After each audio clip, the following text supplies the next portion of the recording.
नमस्कार, AB news देख रहे हैं आप। कोमल है आपके साथ और इसी के साथ शुरुआत करेंगे बुलेटिन की। भाजपा का प्राथमिक लक्ष्य 2036 तक विकसित ओडिशा बनाना है। केंद्र में यशस्वी प्रधानमंत्री नरेंद्र मोदी के नेतृत्व में सरकार बनने के बाद ओडिशा को हमेशा प्राथमिकता दी गई है। इस संदर्भ में पहली बार ओडिशा के भुवनेश्वर में प्रवासी भारतीय दिवस 8, 9 और 10 तारीख को 3 दिनों तक मनाया जा रहा है। प्रदेश कार्यालय में आयोजित संवाददाता सम्मेलन में प्रदेश अध्यक्ष मनमोहन सामल ने कहा कि पहली बार है जब राज्य में इस तरह का वैश्विक आयोजन हो रहा है और इससे ओडिशा की प्रतिष्ठा और सम्मान विश्व स्तर पर बढ़ेगा। पर्यटन शिल्प विकास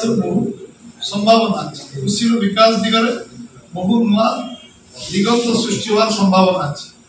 जो संभावना को साकार करने ओडिशा जनजीवन जो माने आज ओडिशा धनी ओडिशा लोक गरीब बोली जो स्लोगान था तो परिवर्तन करिया आज प्रधानमंत्री जो प्रयास करछथि निश्चित भाव में ओडिशा प्रदेश भारतीय जनता पार्टी तरफ आम स्वागत कर 10 जो 60 देश आमर प्रवासी भारतीय मैंने आसवे स्वागत संबर्धना भारतीय जनता पार्टी तरफ केवल कर पूरा ओडिशा जनमानस 4.5 कोटी ओडिया लोक स्वागत संबर्धना करेंगे।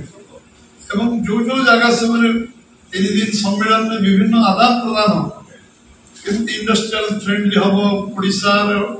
शिल्प विनियोग जो मैंने करेंगे से मन में धारणा हम पर्यटन शिल्प की विकास हम अपार संभावना पर्यटन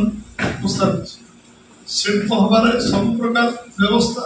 आम पाखे बंदर अच्छी आम पाखे रास्ता अच्छी आम पाखे रेल जोगाजोग अच्छी अपार संभावना अच्छी। आम पूर्वज मैंने जो किसी व्यवस्था ना नौ वाणिज्य करुले विभिन्न देश को जाई आम ऐतिह्य संस्कृति परंपरा प्रचार एवं ओडिशा सुनाम प्रचार करते शिक्षा दीक्षा नाला अमेरिकार 1% लोक जो साक्षरता नाला से ओडिशा 10% साक्षरता भागवत टुंगिका एवं से संभावना से जो संभावना आज उज्जीवित करने आम पूर्वज मानकर जो कठिन कागज तपस्या साधना थी ओडिशा पुणी थर समृद्ध हम ओडिशा विकसित हम ओडिशा विकसित है भारत विकसित हम ओडिशा गोटे बड़ योगदान 2036 विकसित ओडिशा 2047 विकसित भारत हम ये परिकल्पना जो कार्यक्रम हो से कार्यक्रम में आमे माने समस्त आपण जरिया